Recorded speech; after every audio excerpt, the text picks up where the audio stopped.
My family gave my brother the $1 million restaurant I built while I was standing in the kitchen wearing an apron stained with sauce, flour, and 10 years of my life.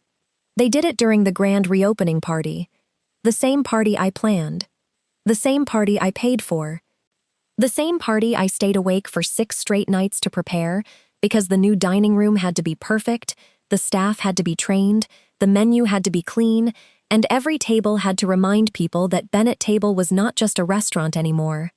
It was a name, a brand, a miracle people could taste. My name is Naomi Bennett.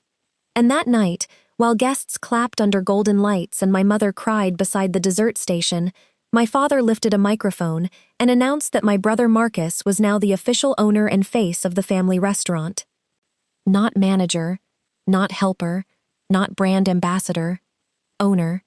My brother stood beside him in a dark green suit, smiling like a man who had spent years building something with his own hands. But Marcus had never scrubbed grease from the back wall at 2 a.m. Marcus had never cried over payroll with only $14 left in the business account. Marcus had never stood in the walk-in freezer whispering prayers because the landlord wanted rent, the supplier wanted payment, and 3 cooks had quit in the same week.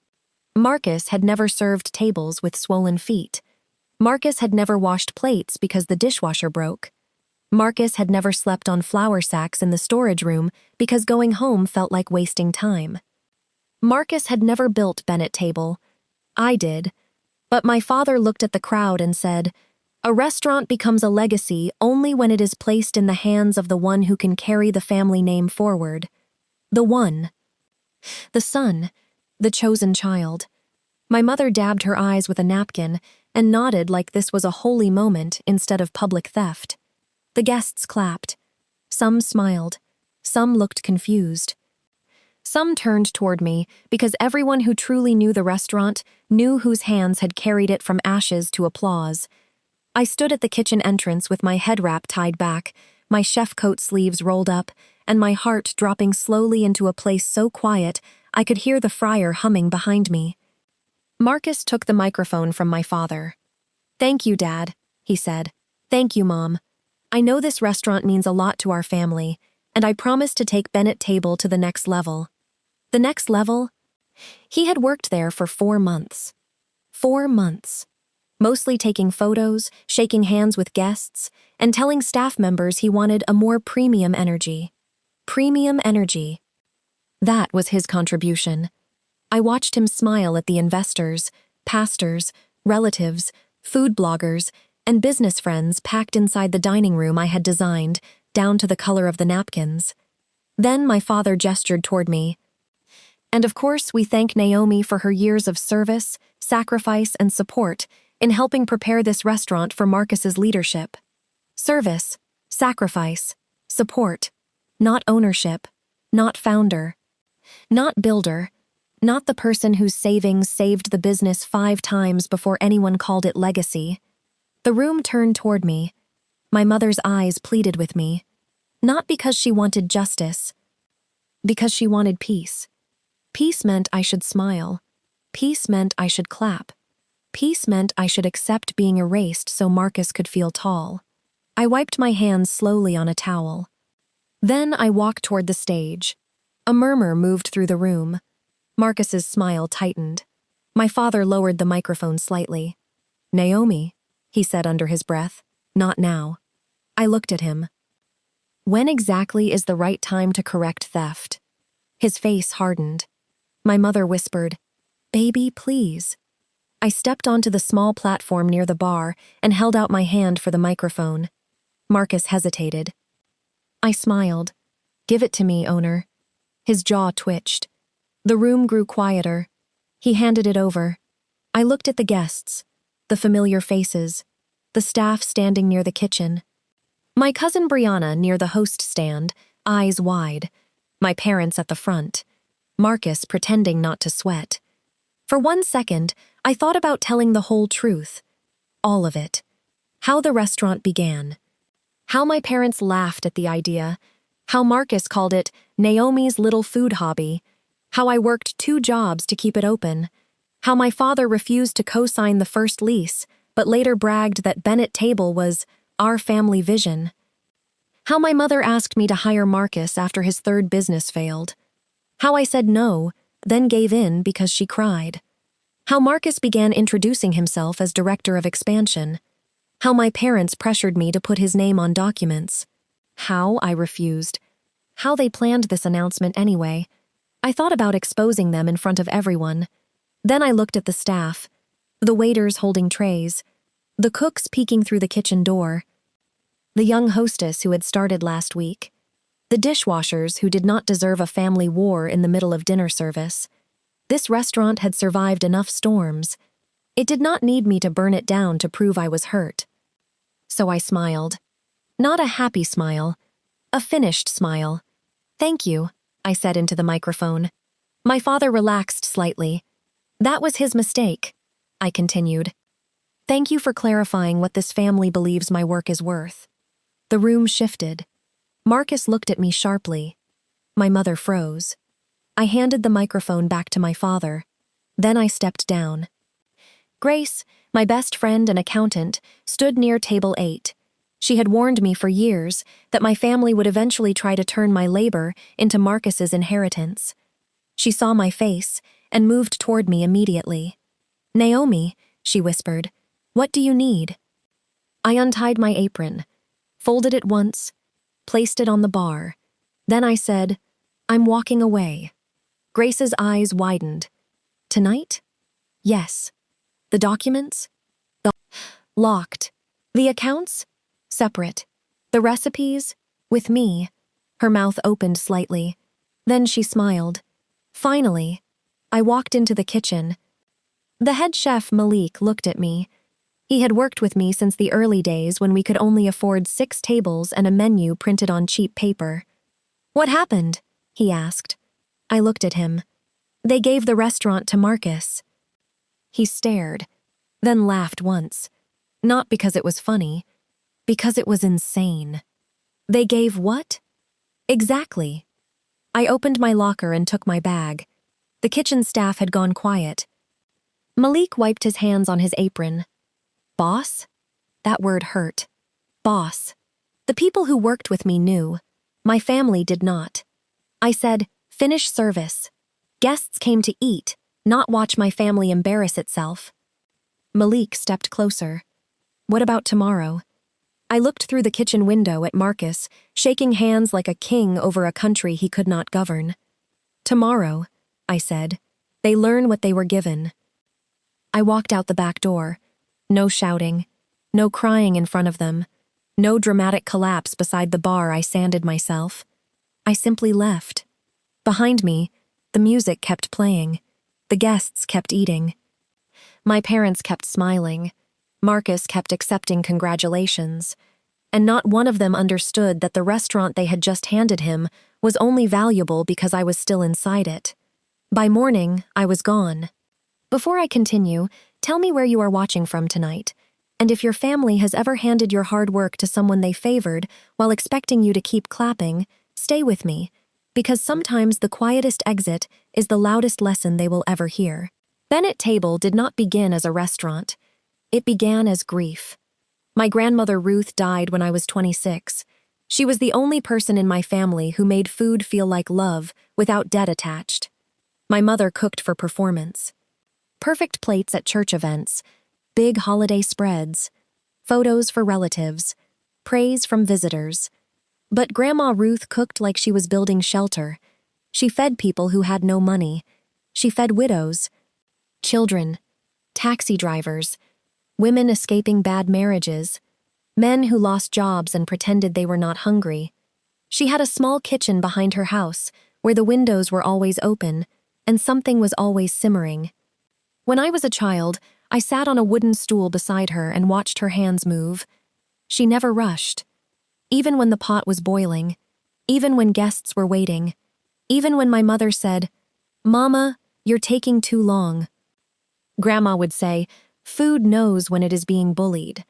I loved that. I loved her.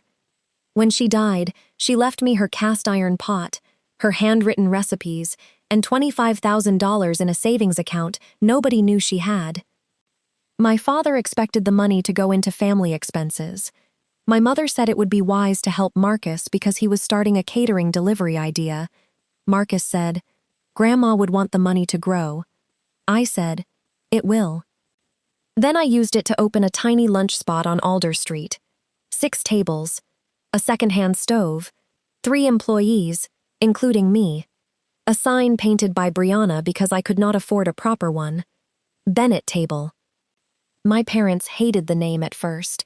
My father said, don't use the family name unless you are sure this won't fail. I stared at him. So the family name is only mine if I succeed? He said I was twisting his words. I wasn't. I was hearing them clearly. The first year nearly killed me. People romanticize small business because they see opening day balloons and pretty plates online. They do not see the owner counting coins to buy onions. They do not see the health inspector arriving the same morning the sink leaks. They do not see you smiling at customers while your landlord's warning letter sits in your apron pocket. I worked breakfast prep before sunrise, served lunch, washed dishes, cooked dinner specials, balanced books after closing, slept 4 hours, then did it again. My parents came twice that first year. My mother complained the chairs did not match. My father said the menu was too simple. Marcus asked if I wanted him to help with branding for a small fee. A small fee. I was behind on rent. He wanted a fee. Brianna came every weekend. Grace came after her accounting job and helped with spreadsheets. Malik joined in month 5 after leaving a hotel kitchen where nobody valued him. He looked at my tiny stove, my uneven shelves, and my exhausted face and said, this place is either crazy or special. I said, can it be both? He smiled. Yes. He stayed. We built slowly. Grandma Ruth's pepper stew became popular. Then the Sunday rice bowl. Then the fried plantain sliders. Then the smoked chicken with honey heat glaze. Then the oxtail night people lined up for even in rain. Food bloggers came.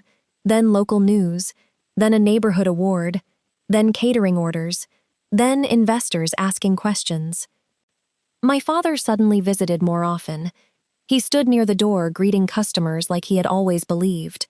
My mother started telling church friends, our Naomi has a restaurant. Our Naomi, not little food hobby anymore. Our Marcus came after his 3rd business failed.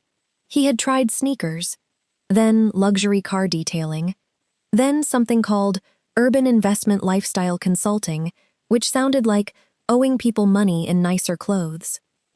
My mother called me crying, Naomi, your brother needs purpose. I'm not hiring Marcus. He is depressed. I'm running a restaurant, not a therapy center. He looks up to you. I laughed. That was new fiction. Marcus came to see me the next day. He wore an expensive jacket and no humility. I can help expand this place, he said. You have never worked in food service. That's good. I bring outside vision. I need inside labor. He smiled. You always think too small. The restaurant had just crossed its first profitable quarter. Small had paid payroll. Vision had paid nothing. I told him no. Then my father called. You could at least give your brother a chance. I have employees depending on me. Marcus is family. So am I. He sighed. You have become hard. I had become responsible. But family pressure is like water dripping on stone. It does not need force if it has time. I eventually gave Marcus a limited role. Community partnerships. No financial authority. No vendor access. No hiring power. No recipe access. No operations control. He agreed. Then immediately began introducing himself as part of the ownership team. I corrected him in private. He laughed. Relax, it sounds better. To whom? Investors. We don't have investors. Yet. That was the beginning. Marcus loved the room after the work was done. He loved walking through the dining area at dinner rush, greeting guests, telling stories about Grandma Ruth like he had ever learned one recipe from her. He loved standing beside my parents during community events. He loved wearing Bennett table polos and talking about our culinary vision. He did not love inventory, staff schedules, supplier calls, health code requirements, payroll taxes, customer complaints, broken equipment, anything that made restaurants real. When the first expansion opportunity came, I considered it carefully. A larger building downtown had become available. It was risky, but not impossible. Bennett Table had outgrown Alder Street. We needed a proper kitchen, more seating, private dining, and a catering wing. The project cost nearly $1 million over time. Leasehold improvements, equipment, furniture, licenses, design, marketing, staff training, opening capital. I funded it through business savings, a bank loan, and a private financing arrangement secured by my own assets. Not my parents, not Marcus. My father did not invest. My mother did not invest. Marcus definitely did not invest. But once the downtown location began looking beautiful, everyone had opinions. My mother wanted a family portrait wall. My father wanted a chairman's table. Marcus wanted an office. An office? I asked. Yes, for strategy. You don't have strategy. That's disrespectful. No, Marcus. Disrespectful is needing an office to avoid the kitchen. He stormed out. My mother called, crying again. By then, I should have seen it clearly. They were preparing to claim the restaurant emotionally before they could claim it legally. My father began saying, family restaurant in interviews. My mother began calling herself hospitality matriarch. Marcus began posting construction videos with captions like, building a legacy. But I owned Bennett Table through my company, Ruth's Table Group. 100%. Grace had made sure of that. Vivian Hart, my attorney, had made sure twice. No family shares. No verbal promises. No informal equity. No handwritten nonsense. I had learned enough from watching Marcus float through life on other people's assumptions. Before the grand reopening, my father asked for a meeting.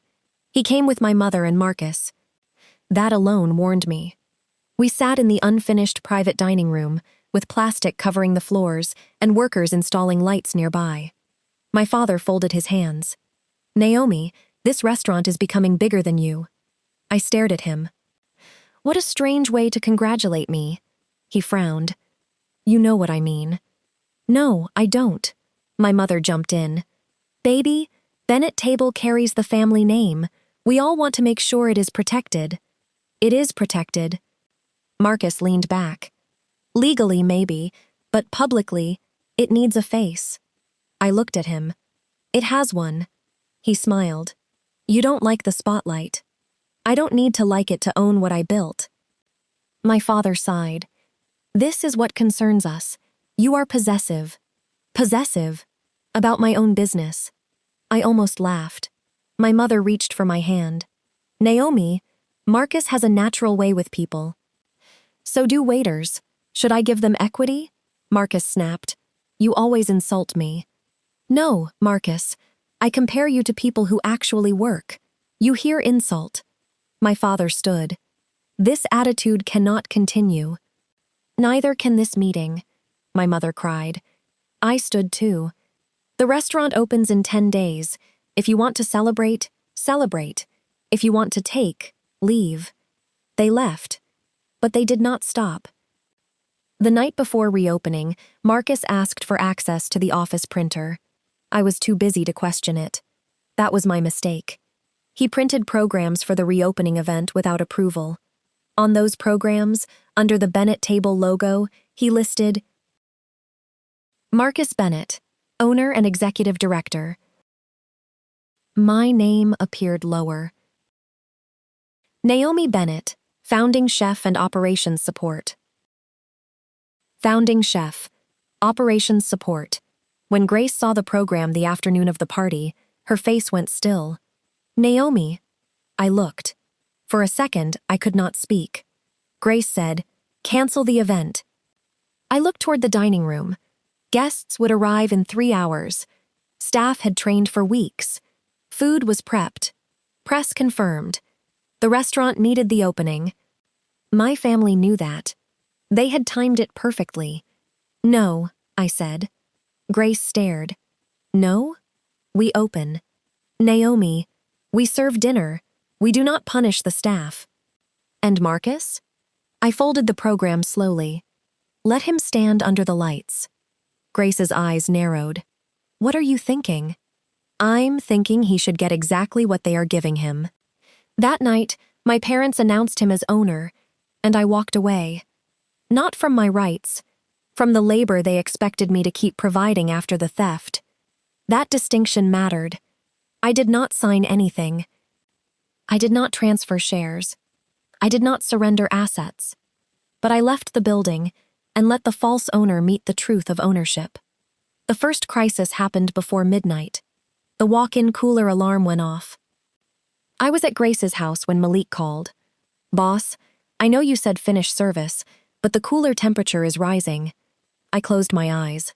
Of course. The new cooler had been glitching all week. The repair company knew me. I had the service number, warranty code, and emergency contact. Marcus had none of that. Did you tell Marcus? I asked. Malik was quiet. He told me to handle it. I almost smiled. How? He said use leadership. Grace, listening nearby, muttered, May leadership keep the chicken cold. I said, Malik, I love you, but I am no longer handling emergency operations tonight. Tell Marcus to call the vendor. He doesn't know the vendor. Then the owner should check his records. Malik sighed. I understand. Protect the food. Follow safety protocol. If temperature risk crosses threshold, discard what must be discarded. Do not let Marcus bully you into serving unsafe food. Yes, boss. Malik. Yes? Do not call me boss in front of him. He laughed softly. Understood, former current real boss. The next morning, I woke to 37 missed calls. Marcus. Mom. Dad. Marcus again. The restaurant office. Tasha. My father. My mother. Marcus. Grace made coffee and said, The next level is calling. At 7:20 a.m., Marcus left a voice note. His voice was sharp with panic. Naomi, stop being childish. The cooler repair company won't come because they say the warranty contact is under your authorization. Also, payroll access isn't working, and the opening invoice package needs approval. Call me immediately. I played it twice, then saved it. Grace smiled. Beautiful. By 9 a.m., my father called Grace. She put him on speaker with my permission. Grace, where is Naomi? Safe. This is unacceptable. I agree. Publicly declaring an unqualified man owner of a restaurant he cannot operate was unacceptable. He ignored that. We need access to certain accounts. Which accounts? The vendor portals, payroll, bank approvals, insurance certificates, licensing files. Grace sipped coffee. Oh, owner things. Silence. Then my father said, Do not be sarcastic with me. Grace replied, Then stop making it easy. He hung up. At 10:30, my mother called me from a number I did not recognize. I answered because I wanted to hear her first attempt. Naomi, she said, crying. Baby, please come to the restaurant. Why? Things are confused. No, Mom. Things are clear. Marcus is overwhelmed. Owners often are, she sobbed. Why are you punishing him? I am letting him lead. That is not fair. I laughed once. Mom, you stood there while Dad handed him my restaurant. Fare left before dessert, she whispered. We didn't mean it legally. There it is. What? You meant it publicly, emotionally, socially, symbolically, but not legally because you knew you had no right. She went quiet. I continued. You wanted him to receive applause and me to keep doing the work. That's not true. Then why are you calling me instead of asking the owner? Her breathing shook. Naomi, please. Your grandmother would hate this. That hit. For 1 second. Then I looked at Grandma Ruth's framed recipe card on Grace's kitchen counter. Grace had brought it from my bag and placed it there like an altar. No, I said. Grandma would ask why Marcus is in her kitchen. I hung up. The first week was chaos. Beautiful, documented chaos. Marcus tried to run operations. He failed immediately. He changed the staff schedule without considering prep needs. He ordered too much expensive seafood and forgot staple produce. He approved a private party discount that lost money. He told the pastry chef to make desserts more viral. She nearly quit. He gave a food blogger a free tasting menu without telling the kitchen. Malik refused to cook unscheduled items. Marcus threatened to fire him. Malik asked for the termination in writing. Marcus backed down. The bank froze certain large transactions because Marcus was not an authorized signer. The liquor license renewal required my signature. The payroll system required dual authentication. The insurance broker refused to discuss policy changes with him. The landlord called me directly after Marcus introduced himself as the new owner. I said, "Please request proof of ownership from him." The landlord laughed for 15 seconds, then apologized. By day 4, my father came to my apartment. I did not open the door. He spoke through it. "Naomi, we need to talk." I stood inside, barefoot, arms folded. "No. Your brother is drowning. He asked for the ocean. That restaurant is part of this family. It is part of my company. You are destroying your grandmother's name." I opened the door then. Not fully. Just enough. My father's face was tired, angry, and afraid. I looked at him. "Do not use Grandma Ruth because Marcus can't read a payroll dashboard." He flinched. "Naomi, you announced him as owner. Let him own. We were trying to position him. On my back." His jaw tightened. "You owe this family respect. I gave this family years. You turned them into his title." My father lowered his voice. "If the restaurant fails, that is on you." "No," I said. "If the restaurant fails, it is because you confused applause with ability." His eyes flickered. He knew. That was the worst part. My father knew Marcus was not ready. He had always known. But admitting that would mean admitting he had spent decades investing in the wrong child while using the right one. He stepped back. "You have become cruel." "No, I have become unavailable." I closed the door, then cried. Because becoming unavailable to people you love feels like tearing roots out of your own skin. But roots that strangle you are not proof of life. They are proof you need space. On day 7, the staff called a meeting. Not with Marcus, with me. I refused at first. Grace said, "They need clarity." So we met at a neutral cafe before service. Malik came. The pastry chef. 2 servers. The general manager, Denise. The dishwasher supervisor. Even the hostess. They looked exhausted. Denise spoke first. "Naomi, are you coming back?" I took a breath. "No." The table went quiet. Malik looked down. I continued.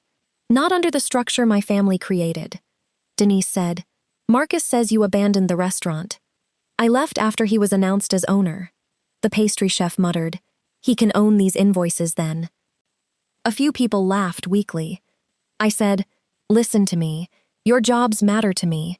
The restaurant matters to me. Grandma Ruth's name matters to me. But I cannot continue being erased in public and responsible in private." Malik nodded slowly. "What happens to us?" "I'm working on that." Grace placed folders on the table. "Everyone should document schedule changes, unpaid hours, unsafe instructions, and management issues. Do not break policy because Marcus pressures you. Protect yourselves." Denise asked, "Is he legally owner?" "No," I said. They stared. I continued. "He owns nothing." The hostess whispered, "Then what was that announcement?" "A family fantasy with catering." Malik laughed for real then. The tension broke slightly. I told them the truth I could share.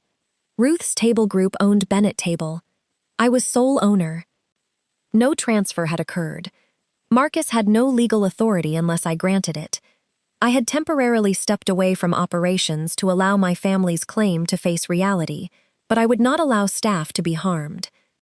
If needed, I said, I will shut the restaurant down before I let it become unsafe or abusive. That scared them. It scared me too. But it was true. 3 days later, Marcus made the mistake that ended everything. He signed a catering contract for a major political fundraiser using the Bennett table name, promising a menu we did not offer, a staffing level we could not support, and alcohol service beyond our license permissions. Denise saw it and sent it to me. Grace sent it to Vivian. Vivian called me within 5 minutes. Your brother continues to be a generous donor to the evidence fund. What now? Now we intervene. The intervention happened the next morning. At Bennett table, before opening, present were me, Grace, Vivian, Marcus, my parents, Denise the general manager, Malik, and my father's friend Pastor Glenn, whom my mother brought because she thought spiritual authority could soften legal reality. Vivian looked at him and said, Pastor, unless you are licensed to interpret ownership documents, please enjoy the coffee. He sat quietly. Smart man. Marcus stood near the bar. This is ridiculous. I looked around the restaurant. The place still looked beautiful.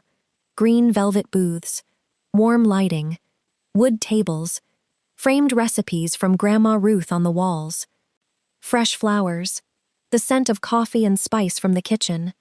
My heart hurt, then hardened enough to move. Vivian opened a folder. Let us begin. Ruth's Table Group LLC owns Bennett Table. Naomi Bennett is sole owner. No membership interest has been transferred. No sale occurred. No gift occurred. No document authorizes Marcus Bennett as owner, executive director, managing member, signer, license holder, or operational authority. Marcus rolled his eyes. Everyone knows family businesses are not just paperwork. Vivian looked at him. People who say that usually have no paperwork. Grace coughed into her coffee. My father said, Vivian, we are trying to resolve this peacefully. Peacefully would have been not staging a false ownership announcement. My mother cried. Pastor Glenn stared into his cup. Vivian continued. Marcus has represented himself as owner to vendors, staff, customers, landlords, and third parties. He has signed an unauthorized catering contract that may expose the business to licensing and liability problems. He has threatened staff termination without authority. This ends today. Marcus stepped toward me. You put her up to this? I laughed softly. Marcus, you put yourself up to this. My father said, Naomi, what do you want? I looked at him. For years, I wanted you to see me. The room went still. But you only saw what I could build, fix, fund, or sacrifice. So what I want now is simple. I placed a document on the bar. Bennett Table will close for 2 weeks for restructuring. My mother gasped. No. Yes. People will talk. People already ate under false advertising. Marcus snapped. You can't close my restaurant. Vivian raised a finger. Careful, I continued. Marcus is banned from business operations, vendor communication, staff management, press communication, and use of the Bennett Table name. Dad and Mom, you are removed from all advisory roles, public representative roles, and family hosting privileges tied to the restaurant. Any future appearance will be as invited guests only. My father looked stunned. Naomi, I will reopen under a new governance structure with Denise as general manager, Malik as executive chef, Grace overseeing financial controls, and me as owner. The restaurant will no longer be marketed as a Bennett family legacy. It will be marketed as what it is, a restaurant built from Grandma Ruth's food and my work. My mother whispered, You're taking family out of it? No, I'm taking entitlement out of it. Marcus laughed bitterly. You'll fail without the family name. I looked at him. Marcus, the family name was on the door when we had 6 tables and no customers. It did not cook the stew. He had no answer. My father stared at me for a long time, then said quietly, We made a mistake. My mother looked at him. Marcus snapped, Dad! My father ignored him. He looked at the floor, then at the walls, then at me. We wanted Marcus to have something. I felt tears rise. So you gave him mine. He closed his eyes. Yes. The room went silent. That yes was small. Late. But real. My mother started sobbing. Marcus looked betrayed. Of course. The first crack in favoritism feels like betrayal to the favorite. My father continued. I told myself you would still run things, that this was just public positioning. I wiped a tear quickly. Do you hear yourself? He nodded slowly. I do now. My mother whispered, we didn't think you would leave. That sentence landed hard. There it was. They thought I would stay, no matter what they called me, no matter what they gave away. No matter how they shrank me, they thought my love for the restaurant would trap me inside their disrespect. I know, I said. That's why I had to. Bennett table closed that afternoon. We posted a simple notice. Bennett table will pause service for 2 weeks for operational restructuring. We look forward to welcoming you back soon. People speculated. Of course. Food bloggers whispered. Relatives called. Marcus posted one vague message about betrayal. Vivian sent one letter. He deleted it. During those 2 weeks, we rebuilt everything. Staff contracts, vendor access, public messaging, internal policies, press strategy, emergency controls, ownership clarity. The false programs were destroyed. The unauthorized catering contract was canceled before it caused damage. Marcus's office, which he had decorated without permission, was emptied. Inside, we found framed photos of him with guests, a mood board labeled Marcus Bennett Hospitality Group, and draft expansion plans that included selling franchise rights. Franchise rights? For a restaurant he did not own. Grace stared at the papers and said, The audacity has a floor plan. We laughed until we cried. The reopening was quiet. No grand party. No family speeches. No microphones. Just dinner service. Full house. Regular guests. Staff ready. Malik in the kitchen. Denise at the front. Me at the pass, calling orders with a steadiness I had not felt in weeks. At 7:40 p.m., an older woman stopped me near table 5. Are you Naomi? Yes. She took my hand. My daughter said there was some family trouble. I held my breath. She smiled. Baby, every good restaurant has heat. Food was excellent. I laughed. Thank you. The restaurant did not fail. It grew stronger. People respected clarity. Staff stayed. Reviews improved. The story eventually came out in small pieces, mostly because Marcus could not stop complaining, and people kept asking the obvious question, if he was owner, why could he not enter the office? The public embarrassment he tried to place on me returned to him. My parents withdrew from the restaurant completely. For a while. My mother struggled most. She loved being seen there, loved sitting at the best table, loved guests greeting her as Mrs. Bennett. Loved saying, my daughter and son run this place. The first time she came after restructuring, she asked for the family table. The hostess, trained properly, said, Do you have a reservation? My mother called me from the lobby. Naomi, they are asking if I have a reservation. Yes, I'm your mother, and tonight we are fully booked. She went quiet, then said, I see. She did not. Not yet. But she learned. My father came alone 3 months later. He sat at the bar during lunch, ordered Grandma Ruth's pepper stew, ate quietly. When I walked over, he looked up. This tastes like her. Yes. His eyes filled. I forgot that was the point. My throat tightened. What?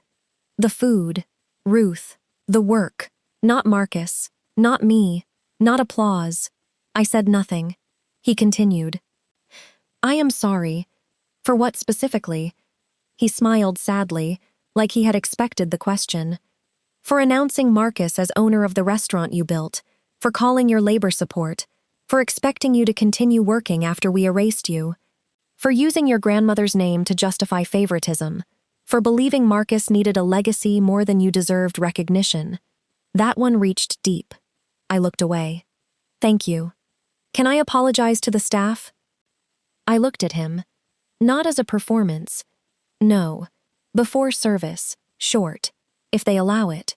I asked Malik and Denise. They agreed. My father came the next week and stood in the kitchen doorway before prep. He looked uncomfortable. Good. I owe you all an apology, he said. I participated in a false announcement that disrespected Naomi and confused the leadership of this restaurant. Many of you knew who built this place. I acted like applause could change that. I was wrong.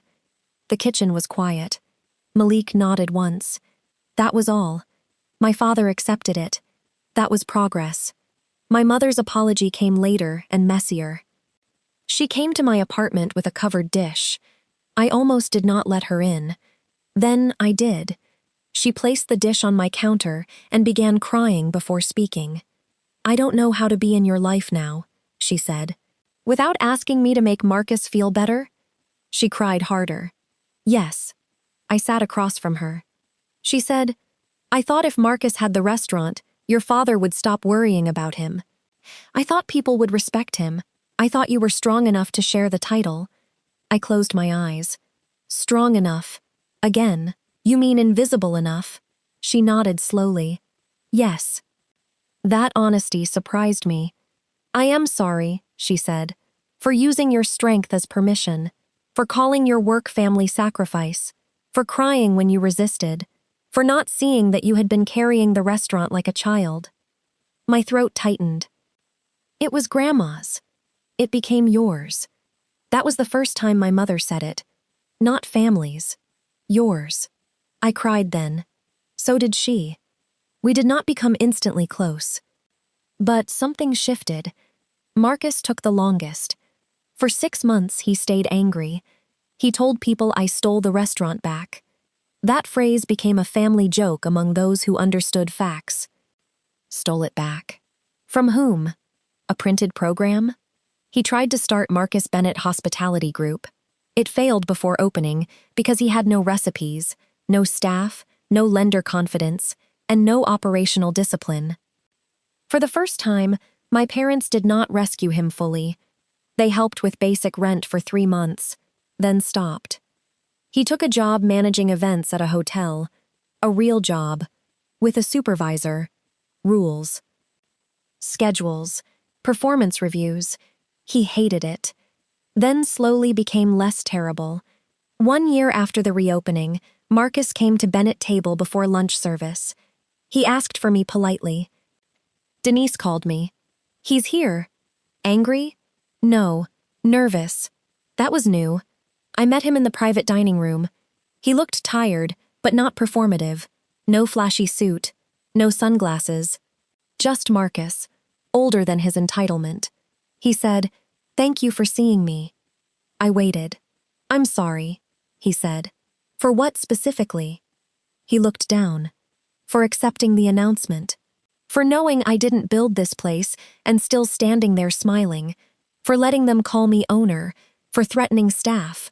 For signing that catering contract. For treating Grandma Ruth's name like branding. For wanting the applause more than the work. That last sentence mattered. I sat down. He stayed standing until I gestured to the chair. He sat. "I thought," he said slowly, "if people saw me as owner, I would become someone who deserved it." I looked at him. "And? It doesn't work." "No," he laughed bitterly. "It really doesn't." I almost smiled. He continued.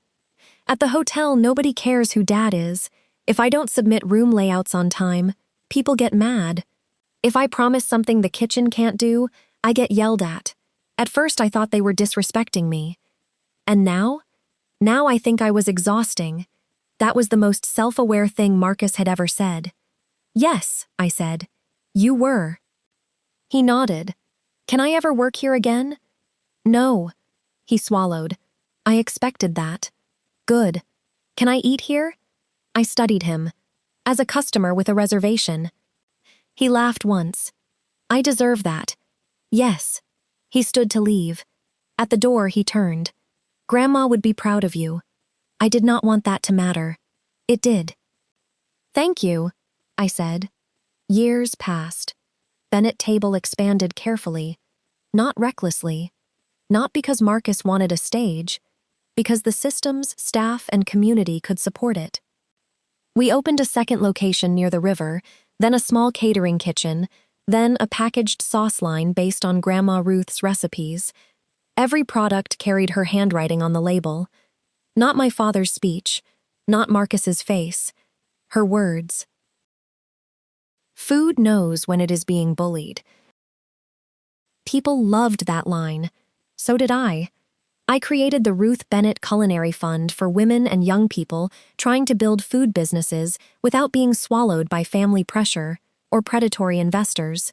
We offered training in food safety, bookkeeping, vendor contracts, recipe protection, and ownership documents.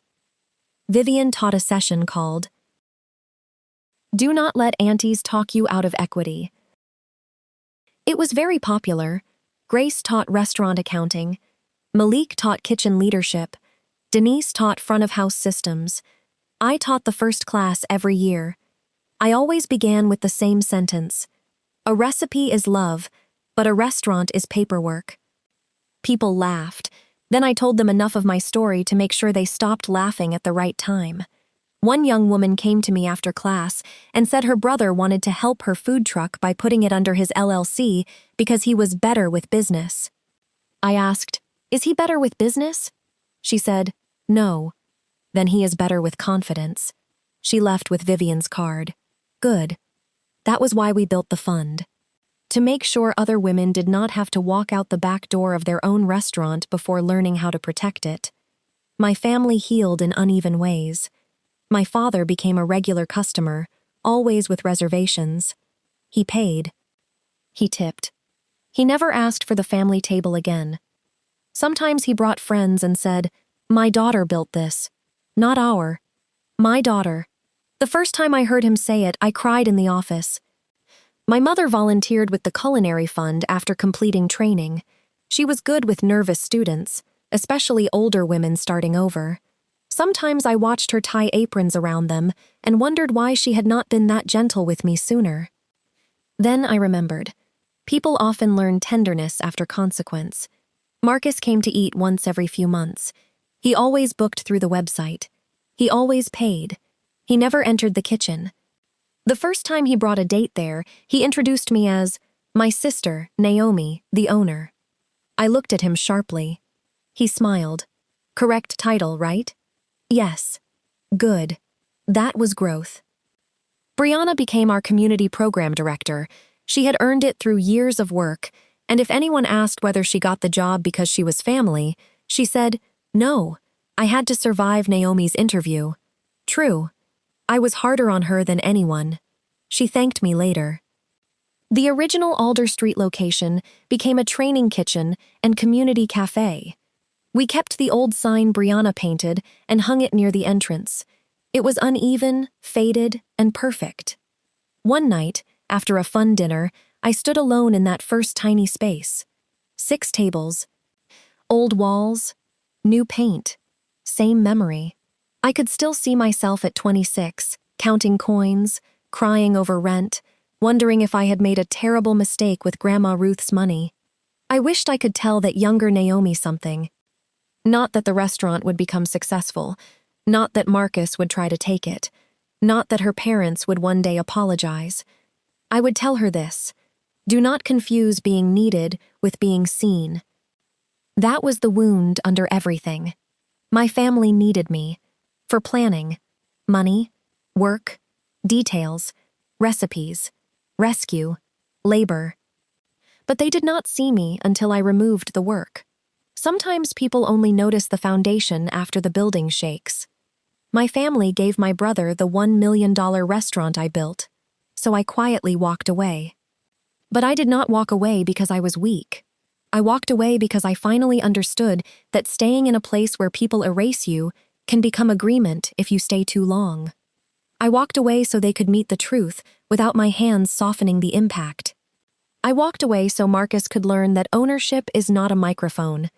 It is payroll, repairs, food safety, staff trust, vendor relationships, customer complaints, early mornings, late nights, hard choices, and the humility to know the kitchen does not care about your last name.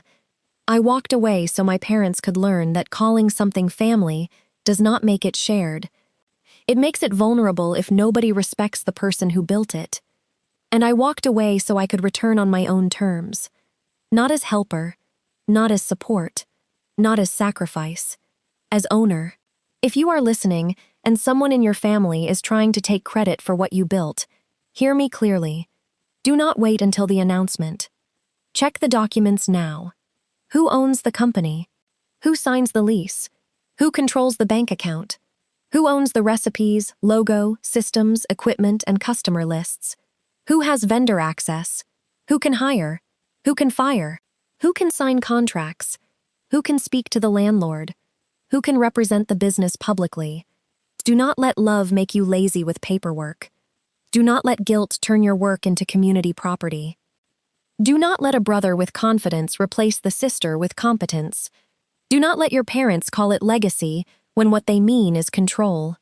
And if they do manage to put him on the stage, remember this: a microphone can announce anything. Reality checks the paperwork. Today, Bennett Table is thriving. The downtown location still fills every weekend.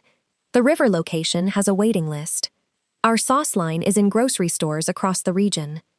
The Ruth Bennett Culinary Fund has helped dozens of women protect their businesses before family pressure could swallow them. In the main dining room, near the entrance, there is a framed black and white photo of Grandma Ruth in her kitchen. Under it are the words, "Built by Naomi Bennett from Ruth's Recipes, with hands that refuse to disappear." My father cried when he first saw it. My mother touched the frame and whispered, "She would love this." Marcus stood behind them and said, "She would have told me to wash dishes." I smiled. "Yes." He rolled up his sleeves, and for the first time in his life he asked, "Can I?" Malik looked at me. I looked at Marcus. Then I said, "1 hour, no photos." Marcus laughed. "No photos." He washed dishes badly, then better. Not as owner, not as heir, not as face of the family. Just a man with soap on his hands, learning far too late that work comes before legacy. Grandma Ruth would have laughed, then corrected his rinse technique. "My name is Naomi Bennett. They gave him the restaurant I built." I walked away. Then I came back with documents, boundaries, and a kitchen full of people who already knew the truth. And the next time someone called Bennett Table a family restaurant, I smiled and said, "Yes, but not because they gave it to him,